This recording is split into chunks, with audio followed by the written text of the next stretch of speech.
وذكر فإن الذكرى تنفع المؤمنين. Do you have so many religions, and these religions are all claiming that we are from that creator, and that creator have ascribed to you this specific purpose, right? So Islam is one of those major religions in the world, and what I would say is that you should investigate these different religions with an objective criteria, right? So when you're reading, have you read any other scriptures? A bit of the Bible. A bit of the Bible, just a little bit, yeah? So what do you think about what you've read? I think it's the message of love and... Okay. Have you read the Old Testament or the New Testament? Which one? Yeah, exactly. Okay.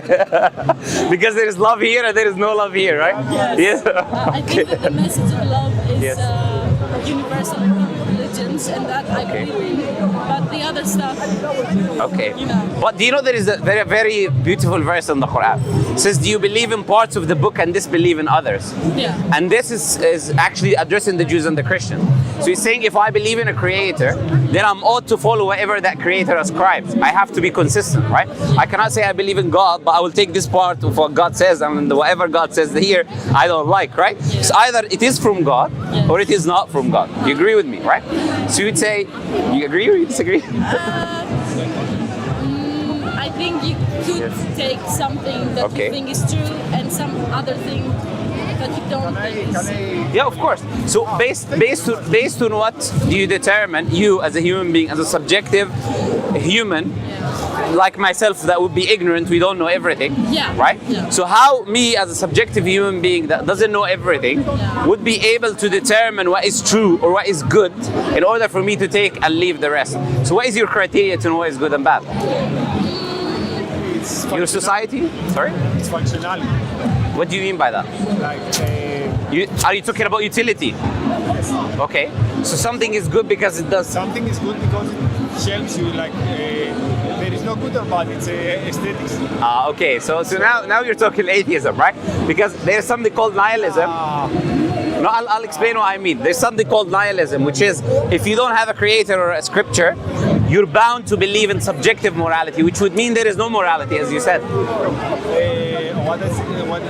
Because as I say aestheticism. Because I say aesthetics is like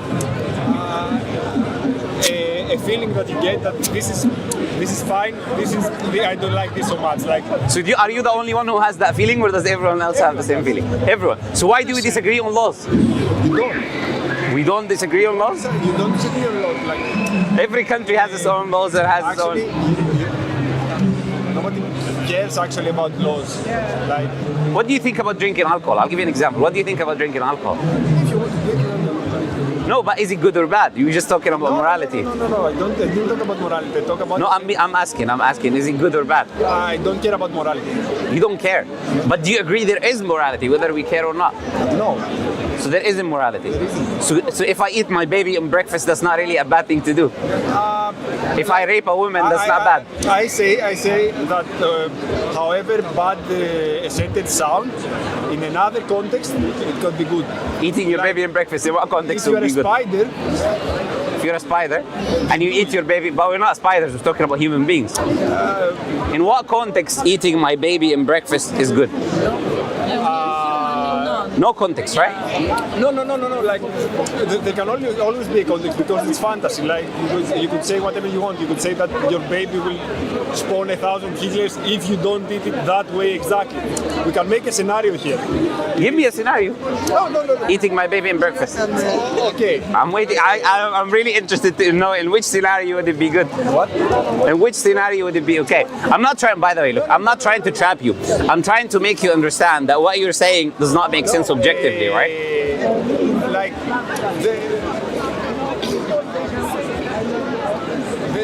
you have to eat it for breakfast because if you don't, you have a terminal disease that you'll die, and for some reason you know that this baby is going to be. Even if I'm gonna die, it does not justify eating a baby. Really bad. Like if your can you imagine the feeling of killing a baby, an infant? If your baby was Hitler and Stalin combined, and the only what was he? If your baby how would you know that? it's not about what I'm trying to say is not about how would you know this. Don't you believe you should have the right of just trial, even if you're going to end up to be installing? If we know that, shouldn't we have a way in trying to help that individual to not grow up to become that thing, rather than eating the baby? He's not stalling. He has a terminal disease that is spreading around, and the only. So why would I eat him? Because you don't have any other way of cleansing his body. I'm giving you the scenario. Cleansing his body by eating him. Yes, if you bury it, the worms will eat it, and then they will become cursed. So the only thing you have to do is you have to eat it. Look, what's your name? Nick. Nick. Okay, look, Nick. Let me tell you this. Ignore all of this. Ignore all of this like fairy tale scenario that you brought forward. I'm saying, if this was not the case, normally, if I decide to eat my own baby, is that good or bad? Statistical reasons are not reasons. Sorry? Statistical truths are not actual truths. I'm not talking about statistics. I'm saying in a normal situation where you don't have that scenario that you. There is no normal situation. So there's no situation where it does not. Every situation is really distinct, so you cannot predetermine. Okay, let me give you an example. Right now, if you go and beat up an old lady walking by, so you're just walking by and you just decide to beat her up. This is a scenario I'm giving you. Is that action you did bad or good? I don't know. It depends on the lady. Depends on the lady. Situation. Really depends on the situation. Like most of the times, it would be bad. Most of the times, like almost all of the times, it would be really bad. Oh no! So you agree with bad now? So you believe in bad? Bad is a word. It helps us. Of course, it's a word that has a meaning. As I started saying in the beginning, good or bad are utilitarians. So bad. So me wiping off half of China because there is not enough space for the other half. That's a good utility. Does that make it good? These are the problems with what you're talking about. And people still think he's good. No, do you think it's good? Wiping off half of the population? No, but there are. Why? Why do you think it's not good? Because I thought it was stupid, actually. Because what? Because it was stupid. Why? Why is it bad? No. So it's not bad. I believe it's bad.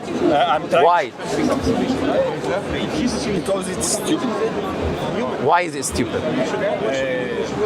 Why Mao Zedong is stupid? They have a justification, rational justification. They say we don't have enough space. There's so many human beings. We want to get rid of half of them in order for us to keep. So they would argue this is not stupid. It's actually genius. So based on your worldview, why is that action bad? If you follow utility and you believe that utility equals good or bad, you would have to accept. By the way, these are problems. Why do we? Or let's say rational problems. What we're trying to find is what is the cause that is moving us. No, that's not what we're trying to understand whether there's objective or subjective morality, and how do we determine whether why do we care if it's subjective or objective morality? We care because this is how we function as human beings. Before doing an action, I have to determine. It's your drive. It's what gives you drive, right? It's not about drive. It's about understanding rationally as a human being. Before doing a specific action, is it good or bad? If I don't have morality, then me pushing you right now or me harming this person is equal to me being good to him. Why do you want to do something? Sorry? Why do you want to do something? I'm giving a hypothetical example. I'm saying if there is no morality. Out of what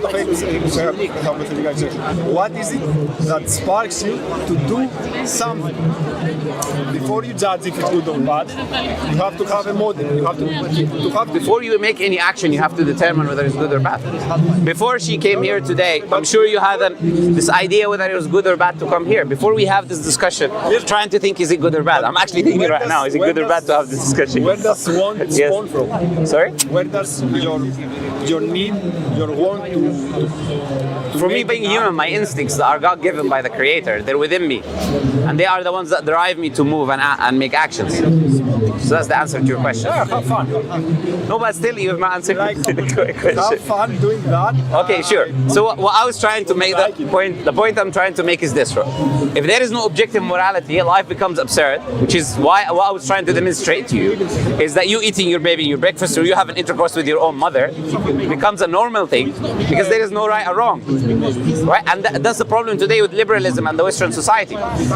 Things have changed. Like if you go back 50 years ago or or 80 years ago, right? Things which were right or wrong completely changed today because of this idea that there is no really right or wrong. So I can do whatever I want to do to whoever I want to do. But what we say as Muslims, it has to be objective morality. It doesn't come from my opinion, because I can be wrong and you can be right, you can be right, I can be wrong. It doesn't come from us who are limited human beings. We say it has to come from the source of goodness, the one who created us. If I made this bottle, wouldn't you agree that I would know about this bottle more than any other human being? Because I made it, right? So we say if the creator created us, he would know more than anyone what is good and beneficial for us and what is bad and what is harmful for us. So why when you create something, you give a manual, and within that manual you say, okay, don't do this or do that, to preserve that thing or to do good to it, right? So we say the Qur'an is equivalent to that manual that you give when you create something. How did you say? Quran. There is a Arabic letter that will be hard to say, which is qaf. Quran. It will be hard to say because you don't have it in English. I am not English. Yes. Like English. You're Spanish? Where are you from? Italian? Greek. Okay. Sure. So even in Greek you don't have that letter as well. You have like 4 X's. Okay. Okay. Kha is different than qaf. So in Arabic it's very, Arabic is a very exotic language, right? There is a lot of, I would say letters that they don't exist in other languages, That would be very unique. Greek as well. Greek is a very interesting language. Yeah, that was a great conversation. Yes, so give the Quran a read. Give the Quran, I'll let you guys go, no problem. Give it a read and understand that we believe in one creator. Yeah, no problem. That we believe in one creator that created us. That creator is the one who gives us purpose, because it makes sense when you create something, you give it purpose. And within the Quran, there is the good, what to do, which is good, and bad, what to avoid. And this life is a test. Whether you will do the good and avoid the evil, or be like Satan and do the evil that the creator told you not to do, right? It's as simple as that. It's a very basic idea. So read the Quran. If you have any questions, please come back. You have to trust that God knows it all. It's not trust. It's looking at the universe is evidence for that. When I see a universe that is full of power and full of intelligence, you need to be something beyond comprehension to create the universe.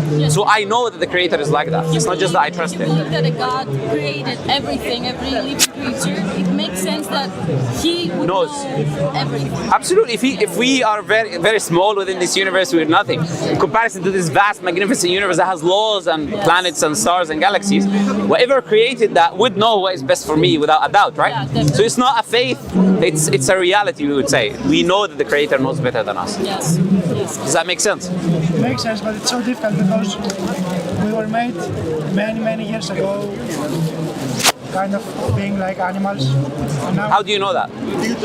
science. Where does science have consensus upon this idea?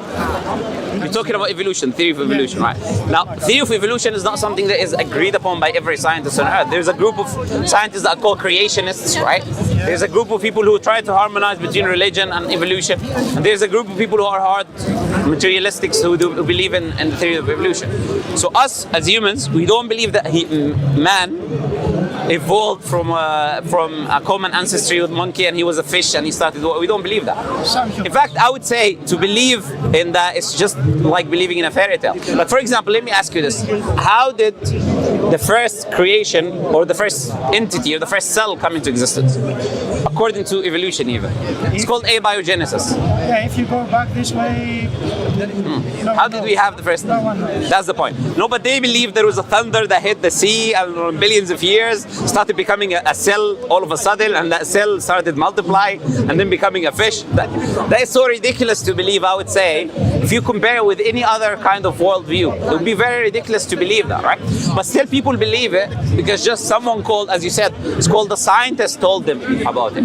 We, as Muslims, are very skeptical. We would look at the evidences, right? We would try to see whether something is true or false based on its evidences, not based on what people tell us. Does that make sense? the book is written by people.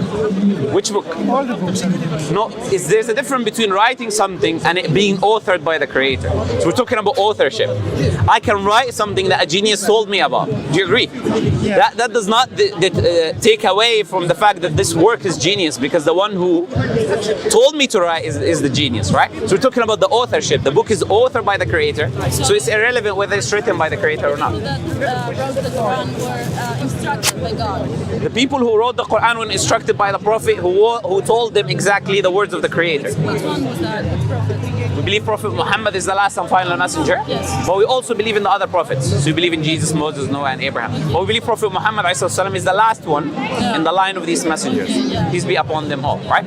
But the communication with the Creator. Yeah, so the Creator sent Angel Gabriel who told Prophet Muhammad exactly the words. Prophet Muhammad even communicated with the Creator directly as well. Yes.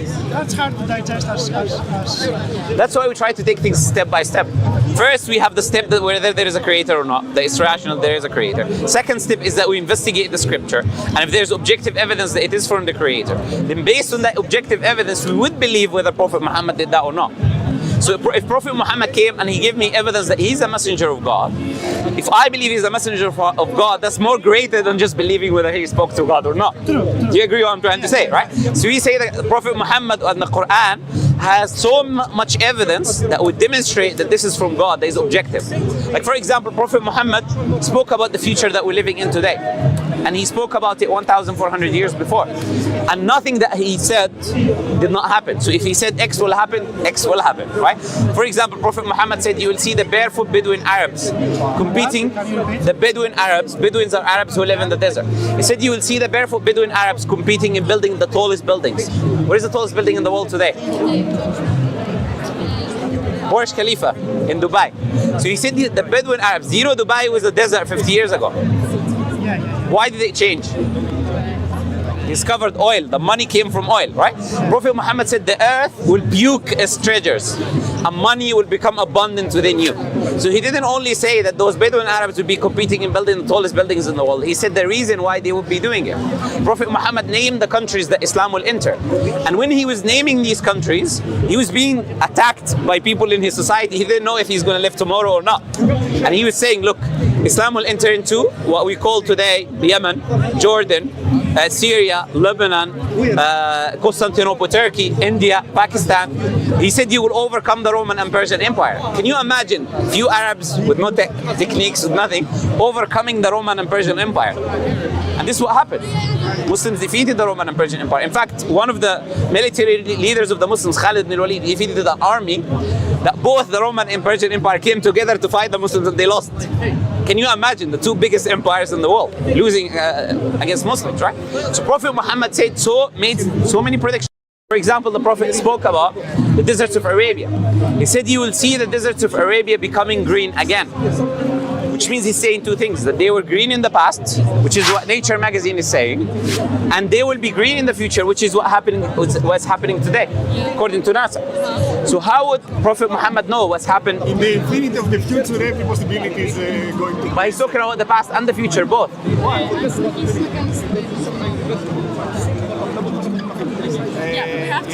Yeah, I'll let you go. I'm sorry, I'll let you go. It was nice talking to you. And read the Quran. Yeah, read the Quran. If you have any questions, please come back, Nice talking to you. Sorry to take too much of your time. No, it's okay. There's no problem. There's no problem. See you guys. Thank you.